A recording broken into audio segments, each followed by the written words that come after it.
Assalamualaikum warahmatullahi wabarakatuh. Selamat pagi Waalaikumsalam pendengar setia warahmatullahi. Obsasi Rabain dimanapun Anda berada.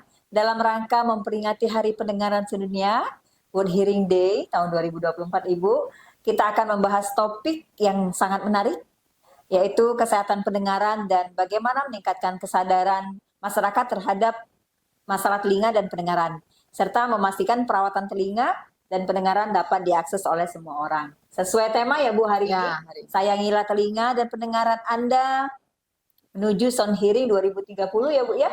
Nah, temanya hari ini adalah mengubah pola pikir kita, mindset kita. Mari peduli karena tuli bisa ditangani.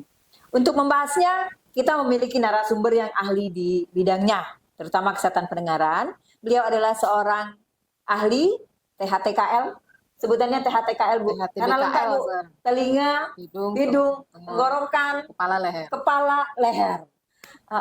Jadi sangat peduli dengan kesehatan pendengaran, pentingnya perawatan telinga. Selamat datang Ibu Dr. Erlina, SPTHTKL. Terima kasih sudah bersedia bergabung di podcast Obsasi Rabain. Baiklah, sebelum kita memulai sahabat Obsasi Rabain, mari kita berkenalan dengan beliau, narasumber kita hari ini. Tentunya setelah berkenalan, kami ingin juga tahu nih Bu, kenapa sih Ibu memilih spesialisasinya THTKL? Silakan Ibu. Belum kenal jadi ya? Belum kenal Bu. Ini apa namanya nih? Sahabat Obsasi atau Sahabat Obsasi Rabain. Oke. Assalamualaikum warahmatullahi wabarakatuh. Selamat pagi, salam sejahtera untuk kita semua, untuk semua sahabat Obsasi yang mudah-mudahan hari ini berkesempatan untuk menyaksikan acara kita Ibu ya. Kita ini santai aja sih, tapi semoga efek untuk edukasinya dapat gitu. Saya Dr. Erlina, spesialis THT BKL. Sekarang udah ada B-nya Bu. Nambah lagi tahun kemarin sudah berubah bedah kepala leher. Nah, kenapa saya ngambil THT? Karena keluhan yang ada di THT itu paling dekat dengan kehidupan sehari-hari. Kita pilek nggak enak mampet, ya nggak? Kita pilek jadinya budek, nggak enak semua. Jadi karena sangat dekat dengan kehidupan sehari-hari dan juga itu termasuk gimana pun ceritanya saya perempuan ibu ya. Jadi kalau THT ini bukan bagian besar, jadi mungkin nggak serepot kok kayak teman-teman yang bagian besar. Itu alasannya. Oh, itu alasannya. Sahabat Obsasi Rabain dimanapun Anda berada.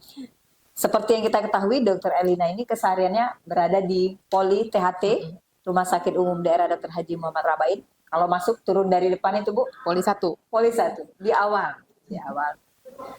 Pertama-tama yang sangat mengulik pertanyaan di hati nih Bu. Kenapa Bu hari kesehatan pendengaran itu jatuh di tanggal cantik Bu? 3 bulan 3. Silakan Ibu. Mungkin yang tahu cuman dokter THT ya, jadi Allah Maha Besar ya.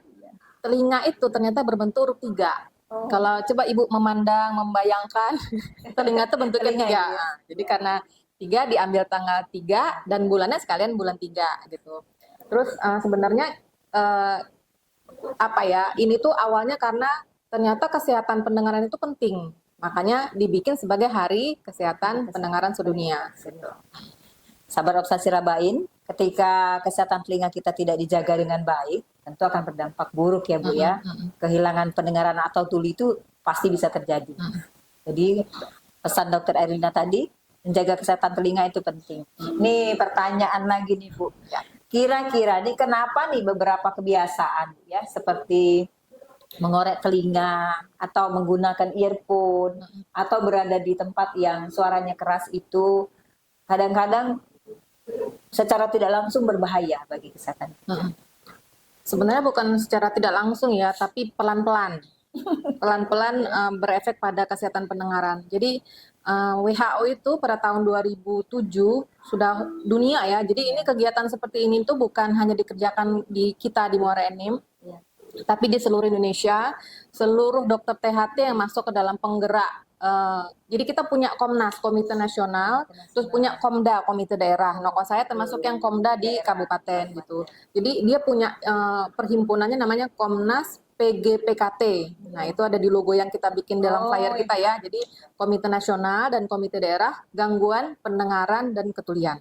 Nah, kenapa? Karena dilihat dari data yang dikumpulkan WHO, dikatakan bahwa sekitar 3,6 juta orang itu mengalami gangguan pendengaran. Terus dibikin lagi kelompok umurnya. dikatakan bahwa usia lebih dari 60, 1 dari 3 mengalami gangguan dengar. Usia produktif 49 sampai 68 ini hampir ini ya, 1 dari 6 mengalami gangguan dengar. Wah, Ya, 1 dari 6. 6. Kemudian yang kecil itu nilainya di umur kita mungkin Bu ya, 37 sampai 48, 1 dari 14. Yang paling menjadi bahan perhatian adalah bahwa 1 dari 5 Ya. usia remaja mengalami gangguan dengar. Nah, kemudian dilihat lagi sebenarnya apa yang menjadi penyebab kenapa angka keturunan terus meningkat. Nah, jadi begitu pentingnya masalah gangguan pendengaran ini, WHO membuat Sound Hearing 2030. Sound Hearing 2030. Ya. Targetnya apa? Yang Ibu bilang tadi ya, Bu Ceni malah udah tahu tuh. Ya. Jadi 2015 Sound Hearing itu diharapkan Sound Hearing 2030 mengurangi 15% dari gangguan pendengaran. 50%, sorry. Sedangkan tahun 2030 nanti harapannya 90% gangguan pendengaran dan ketulian yang bisa dicegah. Nah, targetnya itu sebenarnya. Yang bisa dicegah sudah bisa dicapai. Gitu. Kemudian ini saya bikin banyak catatan ya supaya saya nggak bias ya, supaya nggak bias sesuai dengan yang diharapkan oleh WHO gitu ya. Nah, yang terbaru itu data WHO tahun 2020 dikatakan bahwa 466 juta penduduk dunia gitu kan. 34 jutanya pada anak-anak dan 432 juta pada orang dewasa. Sedangkan dan ini sudah masuk ke dalam programnya Kemenkes, dimasukkan ke dalam program penyakit tidak menular.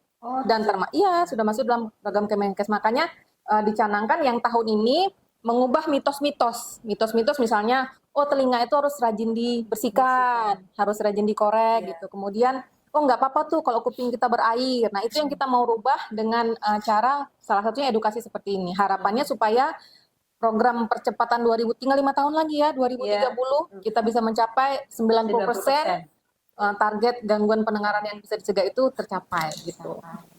Luar biasa. Nah, tadi nyambung berarti Bu, sorry. Nyambung berarti kenapa kebiasaan tadi berbahaya. Belum menjawab pertanyaan itu ya. Nah, jadi gini, kalau kita punya kebiasaan, apalagi yang berhubungan dengan sekarang gaya hidup ya. Kita lihat misalnya mungkin Bu Jenny malah ngelihat anak sendiri atau teman yang punya kebiasaan pakai headset ya. Nah, ya kan? Mereka menganggap itu gaya hidup keren gitu. Tapi ternyata kalau itu dilakukan terus-menerus tanpa memberikan istirahat pada telinga, efeknya bisa menjadi gangguan dengar yang terjadinya kemudian. Nah, itu tadi dibilangin pelan-pelan. Itu satu. Jadi bisa mengalami gangguan pendengaran karena bising yang didapatkan dari kebiasaan hidup. Terus yang kedua, kayak Bu Jenny ngomong tadi, ngorek kuping. Nah, apa sih? Itu kan juga bisa enak, Bu. Ya, kadang-kadang kayak dinikmati benar ya. Jadi efeknya apa? Telinga itu sebenarnya diciptakan itu dengan begitu luar biasa. Dia punya self cleaning. Dia bisa membersihkan diri sendiri. Gimana caranya? Allah buat di sini, di depan tulang pengunyahan. Jadi saat kita mengunyah, telinga itu liangnya bergerak juga, maka kotoran yang ada di dalam itu akan bergerak keluar sesuai dengan pergerakan mulut kita. Oh, itu ya, Bu. Nah, itu kan maha besarnya Allah ya. Dan kemudian dia akan menguap. Memang pada orang tertentu ada yang kotornya bisa sampai numpuk. Nah, pada kondisi seperti itulah mungkin dia butuh konsultasi ke dokter. Nah, efek dari mengorek-ngorek telinga tadi, walaupun nikmat ya Bu Chan ya, dia bisa bengkak. Oh, itu ya, Bu ya. Nah, saat dia bengkak dia menimbulkan nyeri dan juga bikin gangguan dengar.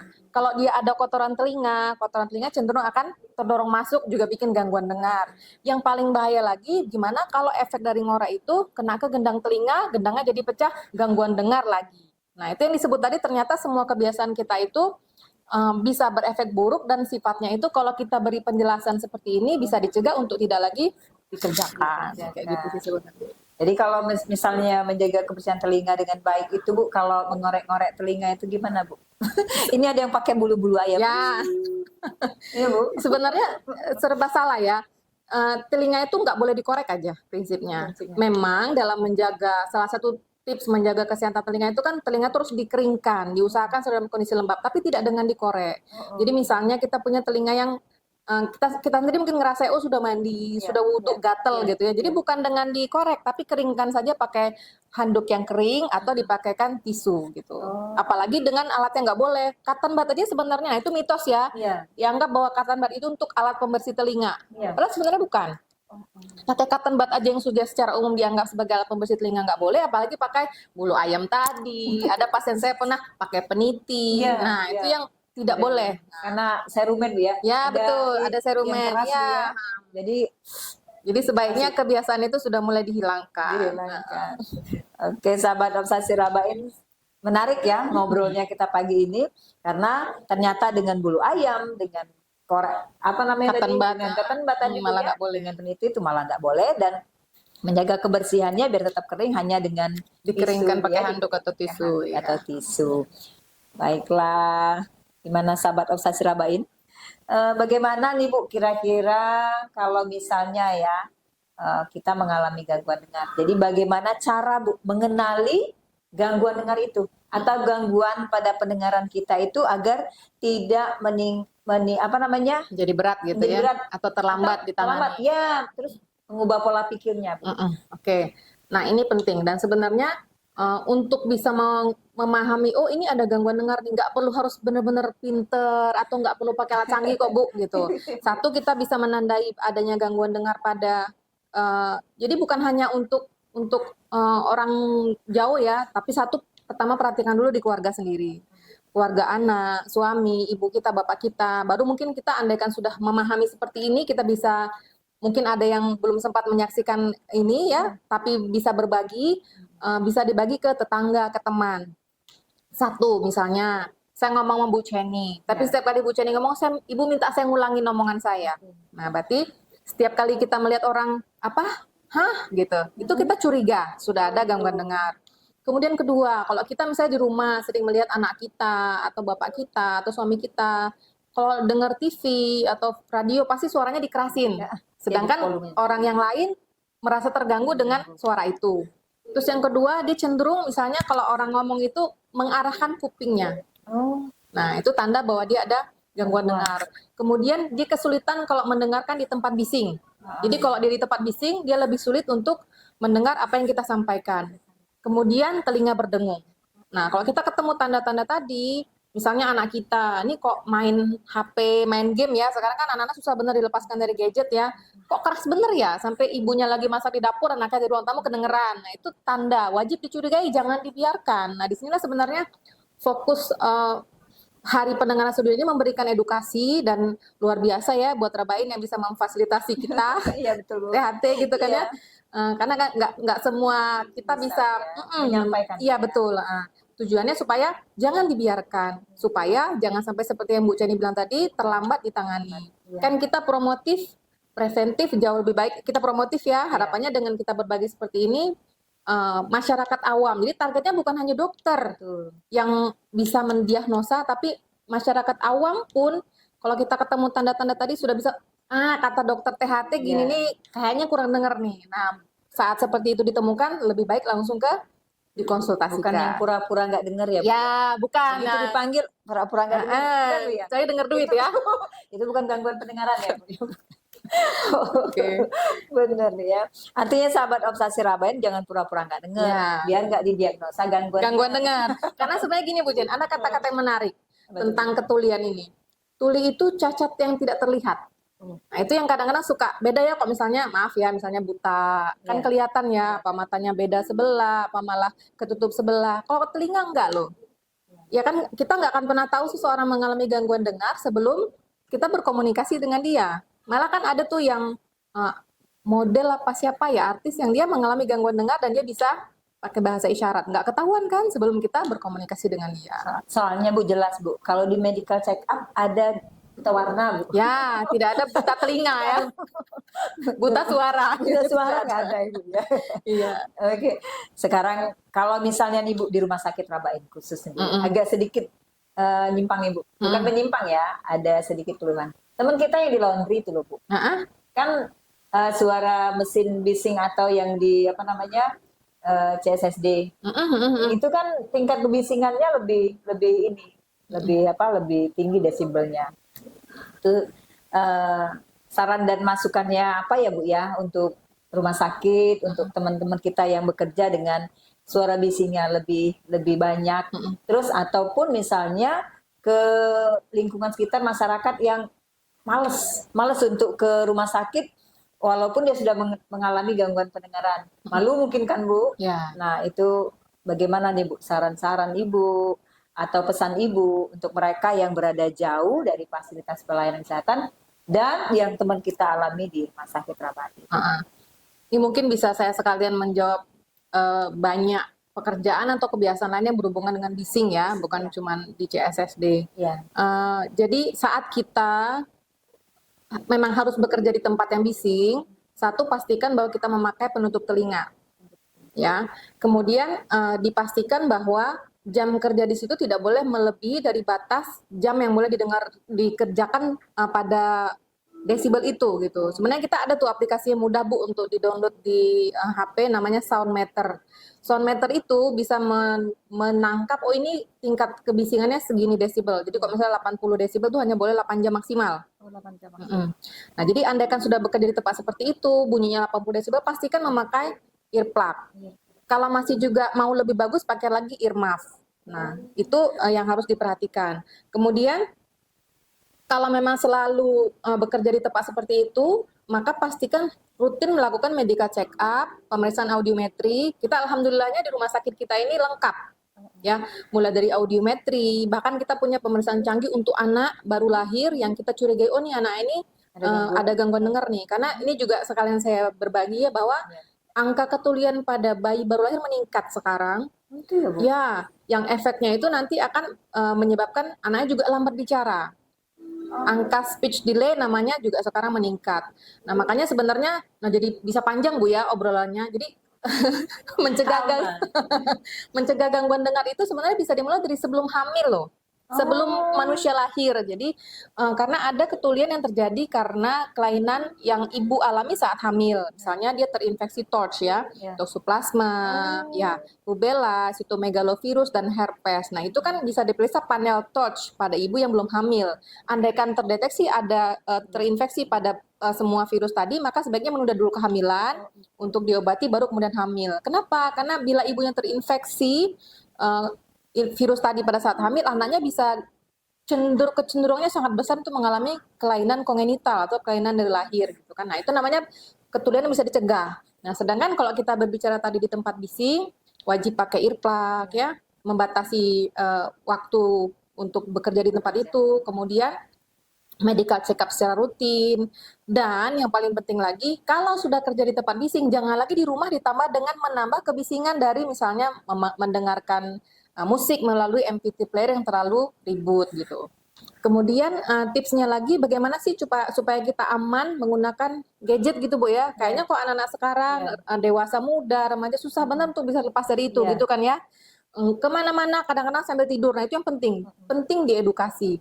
Bahwa kalau kita mau memakai headset, pastikan rumus 60-60. 60, 60. Baru lagi ya. Nah, jadi apa itu 60-60? Pastikan bahwa kita hanya mengatur volume di 60% dari volume yang ada di gadget tersebut, dan berikan telinga kita istirahat setelah 60 menit terpapar. Jadi 60% volume dan istirahatkan setelah 60 menit terpapar. Kemudian untuk menjaga kesehatan juga tadi jangan kebiasaan mengorek-ngorek telinga. Andai kan kita sudah ketemu dengan pasien yang kayak Ibu bilang tadi mengalami gangguan dengar, tapi dia malu untuk rumah sakit, itulah pentingnya edukasi. Bahwa yang namanya telinga itu adalah investasi masa depan ya Bu ya.